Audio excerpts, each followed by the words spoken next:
स्कंद क्रमांक 1, अध्याय क्रमांक 2, श्लोक क्रमांक 28 आणि 29. कृपया तुम्ही गाऊ शकता. वासुदेव परावेदा, वासुदेव परामखा, वासुदेव परायोगा, वासुदेव पराक्रिया, वासुदेव परम ज्ञानम, वासुदेव परम तपः, वासुदेव परो धर्मो, वासुदेव परा गतिः, वासुदेव परा वेदा, वासुदेव परामखा, वासुदेव परा योगा, वासुदेव परा क्रिया, वासुदेव परम ज्ञानम, वासुदेव परम तपः, वासुदेव परो धर्मो, वासुदेव परा गतिः.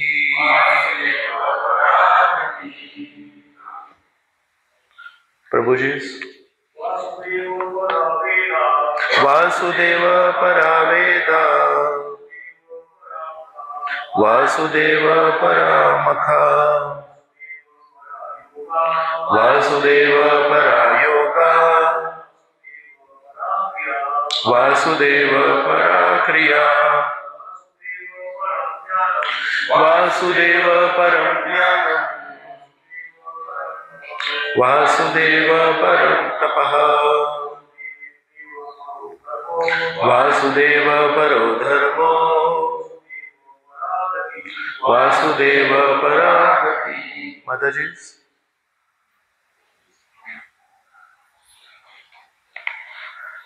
आपण भाषांतर. Yes please. वासुदेव परा वेदा, वासुदेव परामखा, वासुदेव परा योगा, वासुदेव परा क्रिया, वासुदेव परम ज्ञानम, वासुदेव परम तपः, वासुदेव परो धर्मो, वासुदेव परा गतिः. आपण शब्दार्थ भाषांतर बघूया. कृष्ण कृपा मूर्ती AC भक्तिवेदांत स्वामी श्रील प्रभुपादांद्वारे. जय श्रील प्रभुपाद की जय. कृपया आपण पण बोलू शकता. वासुदेव भगवान परः परम ध्येय, वेदाः वेद, वासुदेव भगवान परः आराधनेसाठी, मखः यज्ञ, वासुदेव भगवान परः प्राप्तीचे साधन, योगाः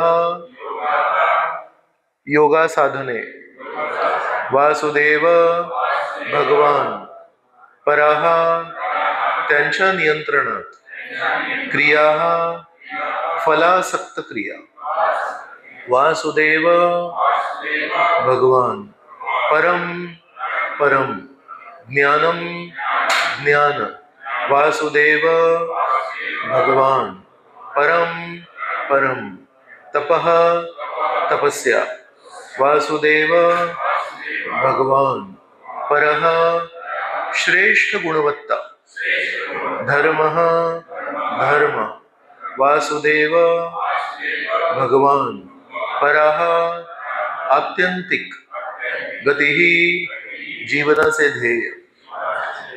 शास्त्रातील ज्ञानाचा अंतिम उद्देश भगवान श्रीकृष्ण हे आहेत. यज्ञ कर्मे त्यांना प्रसन्न करण्यासाठीच आहेत. योग साधने त्यांच्या साक्षात्कारासाठी आहेत. फलाशेने केलेल्या सर्व कर्मांची फळे त्यांच्याद्वारेच प्राप्त होतात. ते परम ज्ञान आहेत. सर्व कठोर तपश्चर्या त्यांना जाणण्यासाठीच आहे. धर्म त्यांची प्रेम सेवा करण्यातच आहे. ते जीवनाचे परम ध्येय आहेत. गेल्या आठवड्यात आपण जेव्हा भागवतासाठी एकत्र आलो होतो तेव्हा आपण पूर्ण तात्पर्य बघितलं. आपण अर्धा श्लोक मागच्या वेळेस केला होता, तर उर्वरित श्लोक आपण आज चर्चा करूया. ओम अज्ञानतिमिरान्धस्य ज्ञानाञ्जनशलाकया चक्षुरोन्मिलितं येन तस्मै श्रीगुरवे नमः. श्रीचैतन्यमनोभीष्टं स्थापितं येन भूतले स्वयं रूपः कदा मह्यं ददाति स्वपदान्तिकम्. वन्देऽहं श्रीगुरो श्रीयुतपदकमलं श्रीगुरो वैष्णवांश्च श्रीरूपं साग्रजातं सहगणा रघुनाथान्वितं तं सजीवं साद्वैतं सावधूतं परिजनसहितं कृष्णचैतन्यदेवं श्रीराधा कृष्णपादान् सहगणा ललिता श्रीविशाखान्वितांश्च. हे कृष्ण करुणा सिंधो दीनबन्धो जगत्पते गोपेश गोपिकाकान्त राधाकान्त नमोस्तुते. तप्त काञ्चन गौराङ्गी राधे वृन्दावनेश्वरी वृषभानुसुते देवी प्रणमामि हरिप्रिये. वाञ्छाकल्पतरुभ्यश्च कृपा सिन्धुभ्यैव च पतितानां पावनेभ्यो वैष्णवेभ्यो नमो नमः. नमो विष्णुपादाय कृष्णप्रेष्ठाय भूतले श्रीमते भक्तिवेदान्त स्वामिनिति नामिने. नमस्ते सारस्वते देवे गौरवाणी प्रचारिणे निर्विशेष शून्यवादी पाश्चात्य देशतारिणे.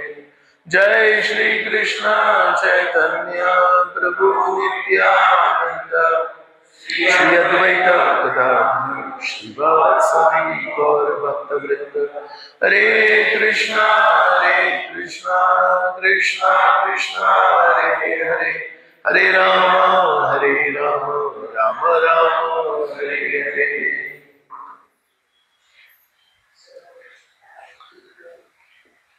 आजच्या श्लोकामध्ये लिहिलंय वासुदेव परा वेदा, वासुदेव परा मखा, वासुदेव परा योगा. या 3 विषय आपण मागच्या वेळेस चर्चा केले होते. आज आपण वासुदेव परा क्रिया यापासून पुढे चर्चा करूया. वासुदेव परा मखा, मखा म्हणजे यज्ञ. कलियुगामध्ये सर्वात श्रेष्ठ यज्ञ संकीर्तन यज्ञ. आज आपण इथे येऊन एकत्र कीर्तन करतोय, परमेश्वराची कीर्ती आपण चर्चा करतोय. आपण जय राधा माधव परमेश्वराचं नामस्मरण पण केलं. तर हा पण एक यज्ञ आहे, नामसंकीर्तन यज्ञ. तर आज आपण उद्घाटन करतोय या इमारतीचं. तर आपण कुठला यज्ञ केला? एकत्र येऊन आपण नामसंकीर्तन यज्ञ केला, जो खरोखर या युगामध्ये आपण करायला पाहिजे. तर आज ज्या विषयापासून आपण सुरू करत आहोत ते आहे की सर्व फलाशेने केलेले कर्म, सकाम कर्म. तर हे निष्काम कर्म पण नाहीये. प्रभुपादांनी फलाशेने केलेले कर्म त्याचे पण योग्य आपल्याला शक्ती देणारे जे व्यक्ती आहेत ते परमेश्वरच आहेत. तर श्रीकृष्ण भगवद्गीतेमध्ये म्हणतात की मय्यैव विहितानि सा तया श्रद्धया युक्ता आराधनम ईहते. देवतांबद्दल श्रीकृष्ण म्हणतात 7व्या अध्यायात म्हणतात, जेव्हा देवतांना कोणी पूजा करतात तर त्या देवतांमध्ये श्रद्धा लागणार. देवतांची पूजा करायसाठी श्रद्धा लागते. ती श्रद्धा कोण देतात? तर म्हणतात मी ती श्रद्धा देतो. मय्यैव विहितानि तान्. सो देवता कोण देतात आपल्याला? की या विभागाचे प्रमुख हे आहेत, या विभागाचे प्रमुख आहेत. ते कोणी नेमले? परमेश्वराने. आणि कारण ते त्यांनी नेमलेत तर त्यांची पूजा करण्यासाठी जी श्रद्धा लागते ते कोण देणार? परमेश्वर देणार. तर परमेश्वरांना ईर्ष्या नाहीये, अरे माझीच पूजा करायची नाही. म्हणतात जर तुम्हाला त्या विभागातलं काही पाहिजे असेल तर त्यांना जाऊन भेटू शकतं, काही हरकत नाही. 3ऱ्या अध्यायामध्ये म्हणतात की यज्ञ कर्म समुद्भवम. की यज्ञाची जी विधी आहे ती मीच सुरू केली. सहयज्ञे पुरा सृष्टवा, जेव्हा सृष्टीची सुरुवात झाली तेव्हा मीच यज्ञविधी सुरू केली. आणि त्या यज्ञाद्वारे जेव्हा आपण देवतांना आवाहन करतो तर देवता कोणी उपस्थित केले आपल्या समोर? चतुश्लोकी भागवतम आहे. चतुश्लोकी भागवतमचा जो पहिला श्लोक आहे तर काय म्हणतात? अहम एवासम एवाग्रे. अहम एव, मी एकटा होतो. अग्रे, सुरुवातीला मी एकटा होतो, त्याच्यानंतर मग सगळे देवता, सगळे ब्रह्मांड वगैरे निर्माण झाले. म्हणून सुरुवातीला श्रीकृष्ण एकटेच होते, मग त्यांनी हे देवता निर्माण केले. त्या देवतांना निर्माण करून त्यांना वेगवेगळे विभाग कोणी दिलेत? परमेश्वराने, श्रीकृष्णांनी दिलेत. त्याच्यानंतर त्या देवतांना विधी काय आहे ते तिसऱ्या अध्यायामध्ये श्रीकृष्ण म्हणतात की मी ती विधी निर्माण केली, यज्ञ निर्माण केला.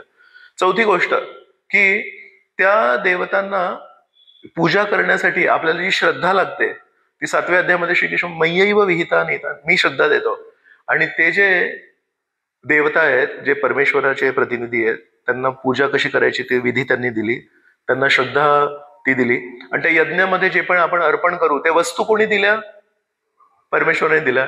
आणि त्याच्यानंतर हे सगळं योग्य विधीने, योग्य देवतांना जेव्हा आपण योग्य वस्तू अर्पण करू आणि योग्य सगळं करू, श्रद्धा पण असेल त्याच्यामध्ये, आणि त्याच्यानंतर ते जेव्हा फळ देतील आपल्याला, ते कोण देणार त्यांना? तर परमेश्वर म्हणतात ते फळ पण मी देतो. मागच्या वेळेस आपण चर्चा केली होती की दुकानांमध्ये भरपूर सामान असतं, पण ते दुकानांमध्ये जे सामान आहे ते फक्त दाखवण्यासाठी आणि विकण्यासाठी आहे. निर्मिती दुकानात होत नाही, निर्मिती होते गोडाऊन मध्ये किंवा कुठल्या फॅक्टरीमध्ये. तर परमेश्वर हे निर्माते आहेत, पण विक्रेते किंवा आपण म्हणू डिस्ट्रीब्युशन, वितरक देवता आहेत. देवता निर्माते नाही आहेत, देवता वितरक आहेत. प्रभुपाद खूप छान उदाहरण द्यायचे. प्रभुपाद म्हणायचे एका गावामध्ये रेशनचं शॉप असतं, राशन. तर त्या गावातल्या लोकांना वाटतं आम्हाला तांदूळ कोण देतात स्वस्तात? प्रायव्हेट दुकानामध्ये तर हा माणूस सेठजी आहे, हा तर महाग देतो. कोण आहे आमचा दाता? कोण आहे? तो राशन शॉपचा जो मॅनेजर येतो. मग त्याला जाऊन सांगतात, साहेब थोडे तांदूळ द्या ना, थोडं केरोसिन, एकेकाळी केरोसिन वापरायचे, केरोसिन द्या ना, थोडं रॉकेल द्या ना, थोडी साखर द्या ना. तर प्रभुपाद म्हणायचे त्याला कधी वाटू नये की नीट पाया पड, मग तुला साखर देणार. का? तर तो राशन शॉपचा जो मॅनेजर आहे तो थोडीच साखर आणून देतोय, ते कोण पुरवत आहे? शासन पुरवत आहे. तो वितरक आहे, त्याला फक्त डिस्ट्रीब्युशन सांगितलंय. तर म्हणून देवतांचं स्थान हे वंदनीय आहे, पण देवतांचं स्थान आपल्याला माहिती पाहिजे, ते वितरक आहेत. ऑफकोर्स जर निर्मिती होत असेल आणि ते वितरण जर नीट होत नसेल तरी लोकांना अडचण होणार. निर्मिती होते खूप छान, पण ते वितरण तर व्हायला पाहिजे. तर म्हणून त्याचा पण हात आहे. फक्त प्रॉब्लेम कधी आहे? जेव्हा त्याला वाटतं की मीच निर्माता आहे.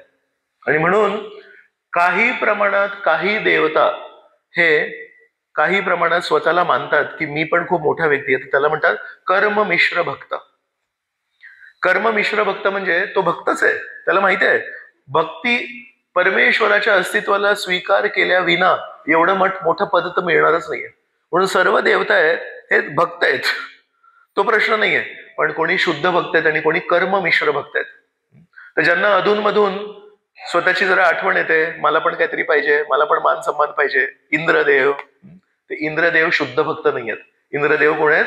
कर्ममिश्र भक्त आहेत. शुद्ध भक्तांचं कोण नाव सांगणार मला पहिलं? हा नाही, देवतांमधले यमराज, शंकरजी, सूर्य. 4थ्या अध्यायामध्ये श्रीकृष्ण म्हणतात सृष्टीच्या सुरुवातीला मी भगवद्गीता सूर्यदेवांना दिली. ब्रह्मदेव, आता यावेळेसचे जे ब्रह्मदेव, प्रत्येक वेळेसचे ब्रह्मदेव नसतात, पण यावेळेसच्या ब्रह्मदेवांना चांगली धडा मिळाला. वृंदावनामध्ये जेव्हा प्रवेश केले तेव्हा भगवंतांची परीक्षा बघायला गेले तर त्यांचीच परीक्षा झाली. आता त्याच्यानंतर आता सध्या शुद्ध भक्त आहेत. तर अशा प्रकारे काही देवता आहेत त्यांना लक्षात येतात, काही देवता आहेत ते नेहमी ध्यान करून जप करत असतात, शंकरजींसारखे, तर ते शुद्ध भक्त आहेत. सरस्वती शुद्ध भक्त आहे. भक्ती रसामृत सिंधू मध्ये रूप गोस्वामी सांगतात गणेशजी आणि सरस्वती यांना म्हणतात वैकुंठामध्ये पण स्थान आहे. तर एक शुद्ध सरस्वती आहे आणि काही लोक आहेत जे खूप हुशार असतात, त्यांना पण सरस्वतीचा आशीर्वाद असतो, पण ते परमेश्वराची स्तुती नाही करत. खूप बुद्धी आहे, खूप चालन आहे, खूप पुस्तकं लिहितात, पण परमेश्वराची स्तुती नाही करत. एखादा कोणी व्यक्ती माहिती आहे ज्याला सरस्वतीचा आशीर्वाद आहे पण तो परमेश्वराची स्तुती नव्हता करत? Very good. केशव काश्मीरी नावाचे जे एक दिग्विजयी पंडित होते, ते जेव्हा आले तेव्हा सरस्वतीचा खूप मोठा आशीर्वाद होता त्यांच्यावर, पण त्यांनी परमेश्वराची स्तुती नाही केली. तर त्या तात्पर्यामध्ये भक्तिसिद्धांत सरस्वती लिहितात, एक शुद्ध सरस्वती असते. शुद्ध सरस्वतीचा जेव्हा आशीर्वाद असतो वैकुंठातल्या सरस्वतीचा, तर त्या शुद्ध सरस्वतीचा आशीर्वाद घेऊन आपली जी वाक कला आहे ती केवळ श्रीकृष्णांच्या स्तुतीसाठी आपण वापरतो. अन्यथा मग विशुद्ध सरस्वती आहे, मग प्रदूषण आहे त्या आशीर्वादामध्ये. तर आपण आपल्या विषयावर येऊ की देवता पण परमेश्वराचे, त्यांना विधी परमेश्वराने दिली आहे, त्यांना छान आराधना करण्यासाठी जी श्रद्धा लागते ते श्रीकृष्ण म्हणतात मीच देतो, आणि त्याचे फळ देत आहेत ते पण श्रीकृष्णच देतात. तर म्हणून जेव्हा आपण गीता सखोल वाचू तेव्हा आपल्याला लक्षात येतं श्रीकृष्णांना विना हे जग काही चालणार नाही. सकाम कर्मे करण्यासाठी देवतांचा एक हात आहे, आणि दुसरं आहे की आपल्यामध्ये पण शक्ती पाहिजे ना. कर्म करण्यासाठी शक्ती लागते, कर्म करण्यासाठी बुद्धी लागते, कर्म करण्यासाठी कौशल्य लागतं. 10व्या अध्यायामध्ये श्रीकृष्ण म्हणतात बुद्धिर बुद्धिमतामस्मी, सर्व बुद्धिमान लोकांची जी बुद्धी आहे ती मी आहे. एका ठिकाणी म्हणतात पौरुषम नृषु, पौरुषम नृषु म्हणजे मनुष्याची काही करून दाखवण्याची जी एक आंतरिक शक्ती असते, त्याला आपण म्हणू विल टू डू समथिंग, है ना. माझी प्रबळ इच्छा आहे की मला काही, ते पण श्रीकृष्ण म्हणतात I am the ability in man. तर म्हणून शक्ती परमेश्वर देत आहेत. ठीक आहे, बरं मला काहीतरी खूप काही करायचंय, तर वरचा जो क्षेत्र होता देवतांचा तो सगळा आपण कव्हर केला, आता मला काहीतरी करायचंय, तर शक्ती कुठून येणार? ती शक्ती नीट वापरायला बुद्धी कुठून येणार? बुद्धिर बुद्धिमतामस्मी, मी बुद्धी पण देतो. बरं, ती सगळी बुद्धी घेऊन आपण अन्न खाणार तरच शक्ती येणार. ते अन्न कुठून येत आहे? म्हणतात बीजोहम सर्वभूतानाम, मी बीज आहे. सो बीज कोणी दिला? श्रीकृष्णाने दिला.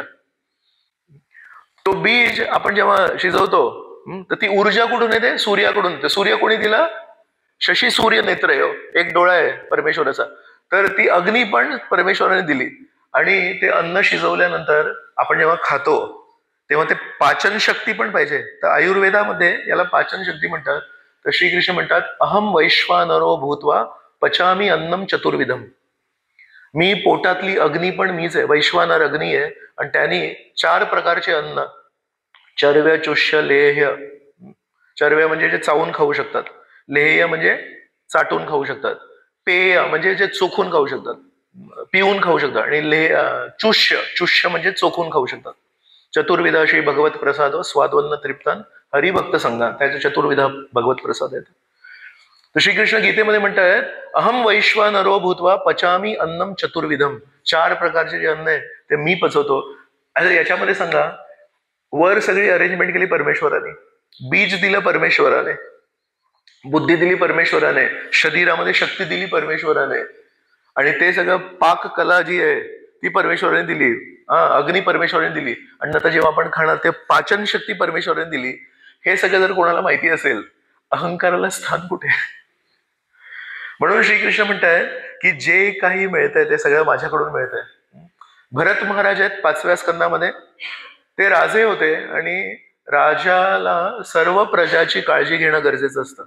तर सर्व प्रजामध्ये सर्व कोणी शुद्ध भक्त नसतात, आणि जर सर्व शुद्ध भक्त नाहीये तर इतर लोकांना पण चांगला मार्ग दाखवण्याची गरज होती. तर भरत महाराज स्वतः शुद्ध भक्त होते, स्वतः नेहमी परमेश्वराचं चिंतन करायचे. श्री चैतन्यला पण सांगितलं, अंबरीश महाराजांनी सांगितलं, तर अंबरीश महाराजांसारखे आहेत भरत महाराज. भाव स्तरावर होते, प्रेम स्तराच्या एक स्तर खाली होते. जस्ट थोडी अजून पुढे गेले असते तर प्रेमाचं स्तर गाठलं असतं. अंबरीश महाराज प्रेमाच्या स्तरावर होते, पण भरत महाराज भाव स्तरावर होते. तर स्वतःची जर इच्छा होती त्यांची की मी फक्त परमेश्वराचेच यज्ञ करू, मी केवळ नाम संकीर्तनच करू, मी केवळ भागवतावरच चर्चा करू, पण एक सीमा होती, एक मर्यादा होती. त्याला काय? सगळेजण त्या स्तरावर नव्हते, राज्यामध्ये सगळेजण त्या स्तरावर नसतात, मग त्यांना पण स्थान द्यायला पाहिजे. जर सगळे यज्ञ विष्णूसाठी, जर सगळी कथा विष्णूची, मग बाकीचे जे लोक आहेत ज्यांना या जगामध्ये ऐहिक पण काहीतरी मिळवायचं आहे, तर त्यांना वाटतं अरे हे सगळं तर परलोकाबद्दलच बोलतात, मग आमचं काय? तर म्हणून राजा कधी कधी स्वतः जरी शुद्ध भक्त असला पण त्याचं एक कर्तव्य आहे सगळ्यांना सामावून घेण्यासाठी कर्मकांडी यज्ञ पण त्याचं करायची गरजेचं आहे. तर भरत महाराजांचं वर्णन आहे, भरत महाराज स्वतः शुद्ध भक्त होते पण नेहमी कर्मकांडी यज्ञ करायचे. पण कर्मकांडी यज्ञ करताना ते पुरोहित म्हणायचे आता इंद्राला अर्पण करायचंय आपल्याला. तर मग हे आता यजमान आहेत, ते म्हणे ओम इंद्राय स्वाहा. तर जेव्हा इंद्राय स्वाहा बोलायचे तेव्हा हे शुद्ध भक्त आहेत, यांनी तर भगवद्गीताचं जे ज्ञान आहे त्यांना माहिती आहे. तर काय करायचे, मनातल्या मनात विचार करायचे मी परमेश्वराच्या बाहूंना आहुती देतोय. इंद्र हे परमेश्वराचे हात आहेत. परमेश्वराला या जगामध्ये काही करून घ्यायचं असेल तर तो मॅनेजर आहेत. तर म्हणून ते बोलतायत इंद्राय स्वाहा, पण भरत महाराज मनातले म्हणजे विष्णूंच्या हातांना मी स्वाहा करतोय. म्हणायचे ओम सूर्याय स्वाहा, तेव्हा मनातल्या मनात विचार करायचे मी परमेश्वराच्या डोळ्यांना अर्पण करतोय. अशा प्रकारे प्रभुपादांनी आपल्याला सांगितलंय की शुद्ध भक्त पण कधी कधी जेव्हा परिस्थिती अनुसार देवतांची पूजा करतो, पण त्याच्यामध्ये पण तो परमेश्वराचा हात बघतो. तर विराट रूपाचं दुसऱ्या स्कंदामध्ये जे दर्शन जे वर्णन केलंय त्यामध्ये ऋषी मुनी पण कुठून उपस्थित झाले, तर त्यांच्या मुखातून उपस्थित झाले. मरीची हे जे सगळे ऋषी मुनी आहेत हे इथून उपस्थित झाले. क्षत्रिय कुठून उपस्थित झाले, विराट रूपाच्या हातातून. वैश्य कुठून उपस्थित झाले, त्यांच्या पोटातून. आणि सगळी कामगार मंडळी जी आहे ती परमेश्वराच्या पायातून निर्माण झाली, चरणातून निर्माण झाली. आज कामगार मंडळीला एक वेगळं नाव दिलंय आणि कधी कधी समाजामध्ये काही लोक आहेत ज्यांना समाजाची फूट पाडायची आहे, ते त्या विभागाला एक तो शब्द वापरतात जो काही कारणास्तव लोकांना अपमानास्पद वाटतो. ऍक्च्युली जर आपल्याला कोणी सांगितलं तुमचा जन्म परमेश्वराच्या पायातून झालाय, किती मोठी गौरवाची गोष्ट आहे ती. जस्ट आता 2 दिवसाआधी परमपूज्य राधानाथ महाराजांचा एक छोटा शॉर्ट्स व्हिडिओ आहे, तो बघत होतो मी. वर्णाश्रमावर परमपूज्य राधानाथ महाराज बोलत होते. तर महाराज म्हणत होते समजा चालता चालता कोणाला पायाला ठेच लागली, दगडाची ठेच लागली, तर डोकं असं म्हणतं का तुला ठेच लागली, मला नाही ठेच लागली. तुम्ही विचार करा, चालता चालता पायाला जर ठेच लागली तर काय करतो आपण, लगेच आपली बुद्धी चालते, अरे पट्टी कुठे मिळेल, डेटॉल कुठे मिळेल, कोण इथे माणूस आहे जो त्या लगेच ते रक्त जे वाहत आहे त्याला करेल. तर महाराज म्हणत होते दिस इज वर्णाश्रम. याला वर्णाश्रम म्हणतात की समाजाच्या एका अंगाला जेव्हा वेदना होते तेव्हा दुसरा अंग त्याला म्हणत नाही तू वेगळा आहेस, तू शूद्र आहेस, तू क्षत्रिय आहेस, तू वैश्य आहेस. ब्राह्मण लोक लगेच विचार करतात की याला काय करू शकतो म्हणून. दुसऱ्या एका ठिकाणी चैतन्य चरितामृतामध्ये प्रभुपाद एका ठिकाणी लिहितात, पूर्वी जेव्हा पण केव्हा पण पूजा व्हायच्या, जेव्हा पण केव्हा पण यज्ञ व्हायचे, तेव्हा एक गोष्ट पहिले व्हायची की काय, जे कोणी येत आहेत कोणी पण येऊ दे त्यांना खाऊ घालायचं. म्हणून म्हणतात की कारण सर्व समाजातल्या सर्वांना ती पूजा, सर्वांना ते मंत्र वगैरे त्यांना घेणं देणं नाही, त्यामुळे खायला मिळतंय का ते सांगा. आज पण आपण बघतो काही लोक असतात ते बरोबर शेवटच्या क्षणीच येतात, बरोबर. त्यांना आपण सांगतो 10 वाजता पूजा सुरू होते, प्रसाद किती वाजता आहे, जेवण किती वाजता आहे. सो वैष्णवांबद्दल नाही बोलत आहे मी, पण जे काही वर्ग आहे समाजातला ते काय म्हणतात आम्हाला खायला मिळणार आहे का ते सांगा, ते महत्वाचं आहे आधी. तर म्हणून हे ओळखून समाजाची रचना तशी केली आहे की काही लोकांना ते वेद मंत्र आणि परमेश्वराचं स्थान काय, ते तत्व काय, आम्हाला काही घेणं खायला मिळणार आहे का ते सांगा. तर गोवर्धन पूजा पण जर तुम्ही बघितली, गोवर्धनाला अर्पण केल्यानंतर श्रीकृष्ण नंद महाराजांना हट्ट करतात आधी शूद्र, चांडाल आणि कुत्रे यांना खाऊ घाला. जर तुम्ही बघितलं सगळ्यात आधी ब्राह्मणांना खाऊ घालतात, ब्राह्मणानंतर ते व्रजवासी नाही खात, ब्राह्मणांनंतर आधी शूद्र, चांडाल आणि कुत्र्यांना खाऊ घालतात आणि त्याच्यानंतर व्रजवासी प्रसाद घेतात.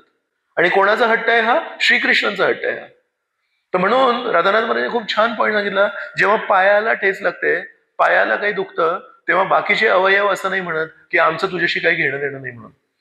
म्हणून जर कोणी म्हटलं की वैदिक समाजामध्ये ही जी विभागणी केली आहे ब्राह्मण, क्षत्रिय, वैश्य आणि शूद्र, आणि हे चुकीचं आहे. ऍक्च्युली समाजाला आपण एकच ठेवायला पाहिजे, 4 विभागणी नाही करायला पाहिजे.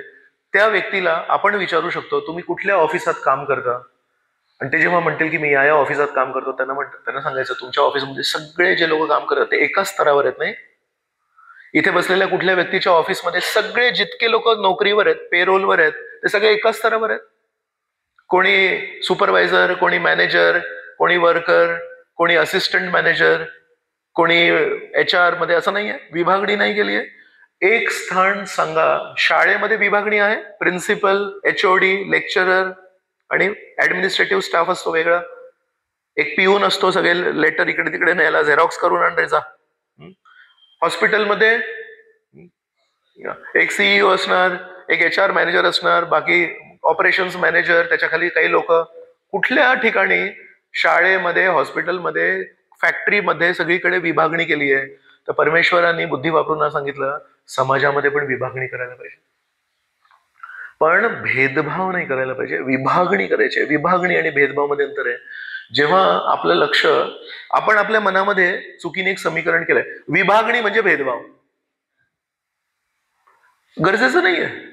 जर सगळ्यांना योग्य मान सन्मान मिळाला तर विभागणी म्हणजे भेदभाव नाहीये. तर राजांनी खूप छान तो पॉईंट सांगितला. म्हणून सकाम कर्मे करण्यासाठी पण परमेश्वराची कृपा लागते. तर आजच्या याच्यामध्ये लिहिलंय वासुदेव पराक्रिया. तर निष्काम तर आहेच, परमेश्वर प्रसन्न होतात. भक्ती केल्यानंतर परमेश्वर प्रसन्न होतात. पण अगदी स्वार्थी हेतूसाठी पण आपण जे कर्म करतो त्यासाठी पण श्रीकृष्णांची किती ठिकाणी मदत लागते. तर आपण नेहमी लक्षात ठेवलं पाहिजे, श्रीकृष्णांच्या विना काही शक्य नाही. त्याच्यानंतर होतं वासुदेव परम ज्ञानम. ज्ञान हे पण परमेश्वर हे परम ज्ञान आहे. कोविड काळामध्ये एक अफवा पसरली होती. सुरुवातीला कोणालाच काहीच माहिती नाही की कोविड काय आहे, ते कसं पसरते, काय पसरते. युरोपमध्ये, इंग्लंडमध्ये एक अफवा पसरली होती. कोणीतरी, इंटरनेटवर तर सगळं माफ आहे, एक 5G फोन पाहिजे आणि त्याच्यामध्ये कॅमेरा पाहिजे, तुम्ही जे बोलाल ते वेदवाक्य. तर कोण कोण काय काय व्हिडिओ अपलोड करतायत आणि कोण कोण भक्त ते व्हिडिओ बघतायत. आपल्या गुरु शिष्य परंपरेमध्ये जे आपल्याला ज्ञान मिळतंय ते सोडून आपण कोण कोण वेगवेगळे साधू आहेत, जे कुठल्या परंपरेमध्ये आहेत ते पण आपल्याला माहिती नाही, त्यांची फिलॉसॉफी काय आहे ते आपल्याला माहिती नाही, पण चटकमटक बोलतात. तर आपल्याला इस्कॉनच्या भक्तांकडून ऐकण्यामध्ये आजकाल सध्या कमीपणा वाटतोय. आणि आपण इस्कॉनच्या बाहेर जेवढे भक्त आहेत ते कोण बघतायत त्यांचे व्हिडिओज? त्यांचे स्वतःचे अनुयायी 4 आहेत. मेन जे कृष्ण भक्तीचे प्रसार होते ते कोणामुळे? कृष्ण कृपामूर्ती एसी भक्तिवेदांत स्वामी प्रभुपादांमुळे. तर प्रभुपादांनी भक्ती पसरवली. पण आज इस्कॉनचे भक्त इस्कॉनचे व्हिडिओ सोडून काय काय व्हिडिओ बघतायत. रूप गोस्वामी त्यांच्या भक्ती रसामृत सिंधूमध्ये म्हणतात, कोणा भक्तांचा संग करायचा? तर म्हणतात स्निग्ध, सुस्निग्ध म्हणतात. पहिल्या गोष्ट सजातीय, सजातीय वैष्णवांचा संग करायचा. सजातीय म्हणजे आपल्या जातीचे. तर वैष्णवतेमध्ये आपली जात काय आहे? आपली गौडीय जात आहे. आपण राधाकृष्णांची सेवा करतो. आपण केवळ राधाराणींची सेवा नाही करत. कारण जर राधाराणींची एकटी सेवा केली आणि राधाराणींजवळ आपण गेलो कदाचित आणि म्हणालो की आम्ही तुमचीच एकट्याची सेवा करतोय, तर बरोबर आहे ना? राधाराणी हो म्हणतील? राधाराणींचं स्वतःचं संपूर्ण जीवन हे श्रीकृष्णांच्या चरणी समर्पित आहे. आणि समजा कोणी म्हणतायत फक्त राधाराणीचं नाव घ्यायचं, हरे कृष्ण मंत्र नाही घ्यायचा, फक्त श्रीराधा श्रीराधा श्रीराधा श्रीराधा हे मंत्र जप करायचा, आणि आपण जर ते व्हिडिओ बघतोय तर आपण आपली जात बदलली ना. आणि ज्यांची जात बदलते ते काय मिळणार त्यांना कृपा? प्रभुपाद म्हणतील की तू तर सोडून गेलास, तुला प्रचार कोणी केला? मी केला, आणि तू काय करतोयस? तर म्हणून बऱ्याच गोष्टी चालू आहेत ज्या आपल्याला कळतच नाहीत काय. तर सजातीय पहिली गोष्ट. मग सुस्निग्ध. सुस्निग्ध म्हणजे ज्यांचं आपल्यावर स्नेह आहे, अशा आपुलकीच्या वातावरणामध्ये आपण हरिकथा ऐकायला पाहिजे. पण आपण आज सगळं बाकीचं सगळं ऐकतोय. तर कोविड काळामध्ये एक कॅमेरा होता कोणाकडे तरी आणि 5G इंटरनेट होतं. तर त्यांनी टाकलं मोबाईल टॉवर मधून कोविड पसरत आहे. आणि इंग्लंडमध्ये, आपण इंग्लंडला सुशिक्षित सुसंस्कृत मानतो, काही लोक तरी मानतात कमीत कमी, आपल्यावर राज्य केलंय त्यांनी, म्हणजे श्रेष्ठच असणार आपल्यापेक्षा. इंग्लंडमध्ये कोविडच्या काळामध्ये मोबाईलचे टॉवर तिथल्या स्थानिक लोकांनी जाळले.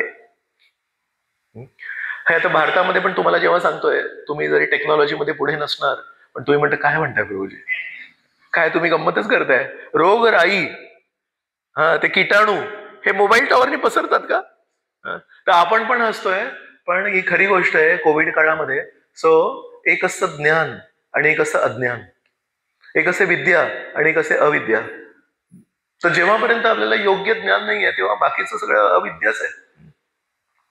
एक जोडपं मला भेटायला आले होते मंदिरात. तर भेटता त्यांना विचारलं की माताजी कुठे काम करतात म्हणून. तर म्हणाले BSc. म्हटलं BSc काय आहे? मला माहिती नाही BSc काय आहे. तर म्हटलं BSE काय आहे? म्हणजे बॉम्बे स्टॉक एक्सचेंज. कळालं कोणाला? येस, कोण सांगणार? नाही हो, BSE चा संबंध काय? बॉम्बे स्टॉक ते BSE आहे, बॉम्बे स्टॉक एक्सचेंज. BSE पण बोलताना काय BSE.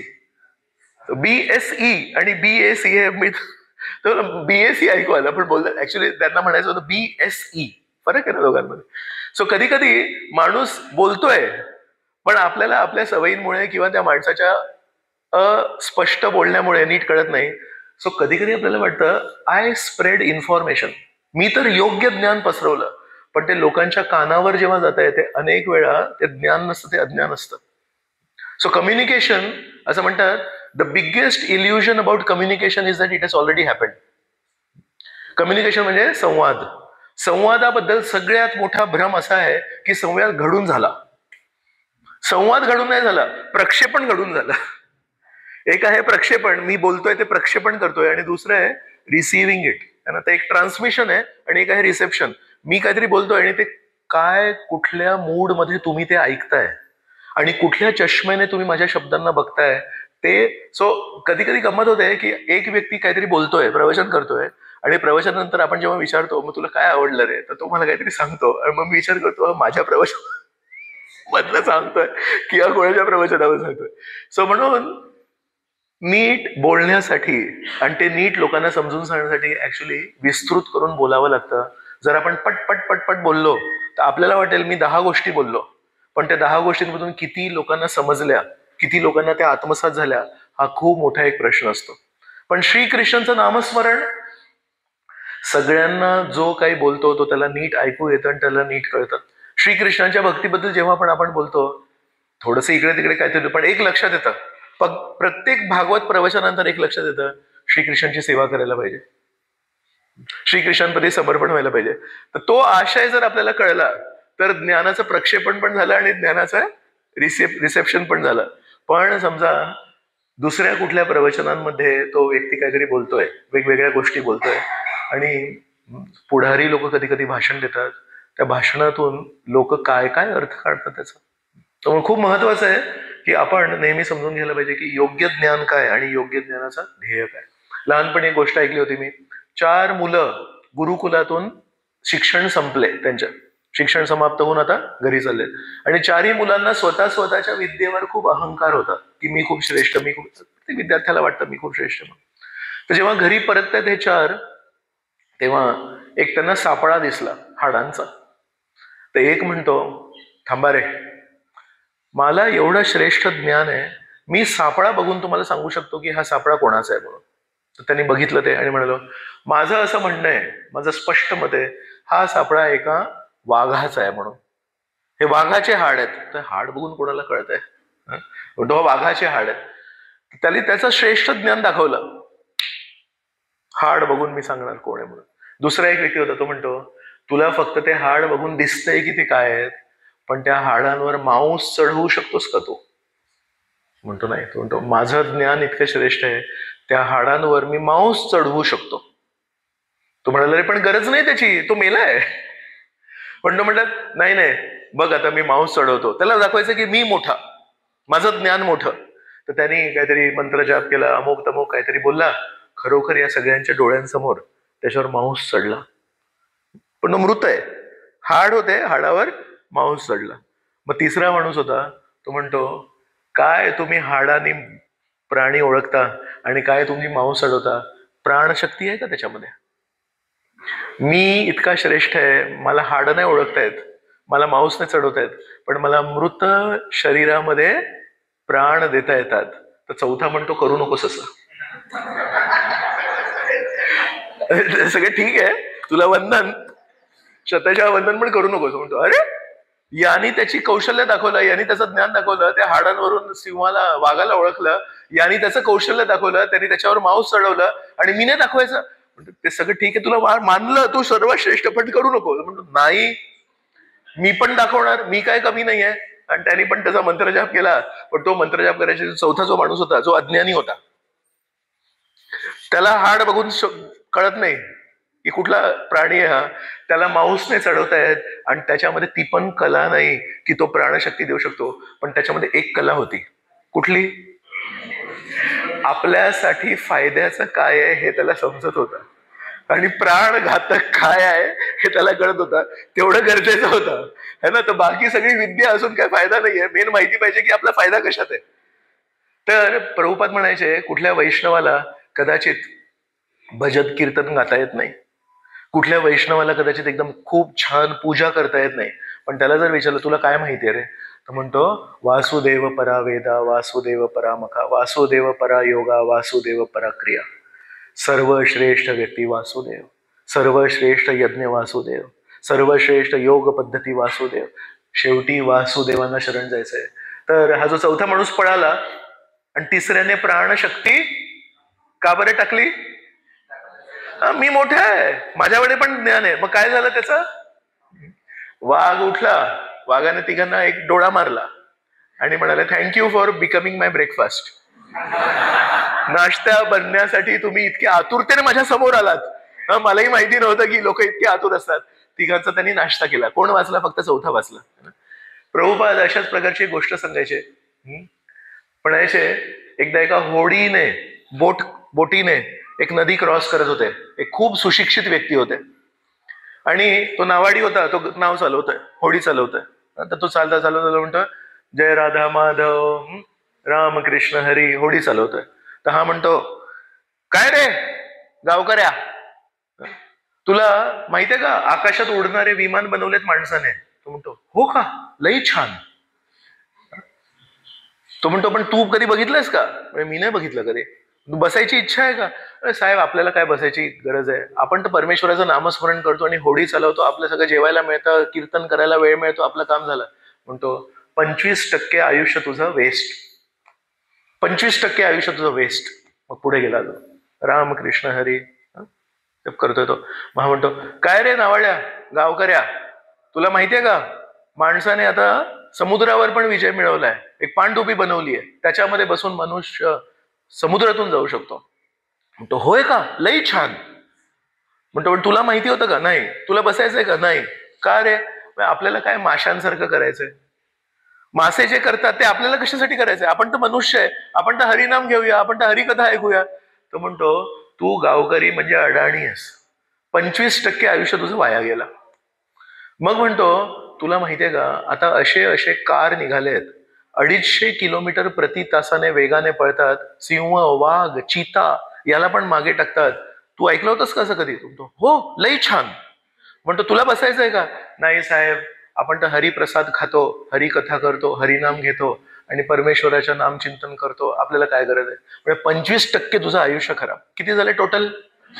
75%. तेवढं एक वादळ आलं आणि वादळामुळे नुसतं वादळ वाळ आणि सगळे ते लाटा उडतायत आणि ती होडी पूर्ण हलते. तर त्या नावाड्याने त्याला विचारलं साहेब एक विचारू का? काय तुम्हाला पोहता येतं का? तो म्हणाला नाही येत मला पोहता, कारण मी पाणडुबीवर अवलंबून आहे, मी हवाई जहाजावर अवलंबून आहे, मी त्या फास्ट फेरारी कारवर अवलंबून आहे. म्हणतो साहेब आणि उडी मारली आणि तुमचं 100% आयुष्य खराब. तर प्रभुपाद म्हणायचे तंत्रज्ञानाच्या प्रगतीने जे लोक विचार करतायत की आपण खूप श्रेष्ठ झालो, माझ्याकडे हे ज्ञान आहे, माझ्याकडे ते ज्ञान आहे, त्यांना 2 गोष्टी जास्ती करता येत असतील, पण खरं ज्ञान आहे वासुदेव परावेदा. मृत्यू समयी विमान वाचवत नाही, उलट मृत्यू पटकन आणतं विमान. पण मृत्यू समयी अजामिळाने नाव घेतलं हरे कृष्णा कृष्ण कृष्ण हरे हरे, हरे राम राम राम हरे हरे. आज ना AI चाललंय भरपूर है ना, बरेच लोक AI वापरतात. AI पण त्या वाघासारखा आहे, खूप स्ट्रॉंग आहे, खूप शक्तिशाली आहे. पण आता एक रिसर्च आहे, मुलांना लहानपणापासून आपण शिक्षण आपल्या स्वतःच्या बुद्धीने केलं आणि आता आपण AI काय थोडं कंडेन्स करायसाठी वापरतोय. समजा एक एवढा मोठा लेख आहे, तर त्या लेखाचे महत्वाचे मुद्दे काय त्यासाठी आपण AI वापरतोय. आज शाळेतले लहान मुलं AI कशासाठी वापरतात?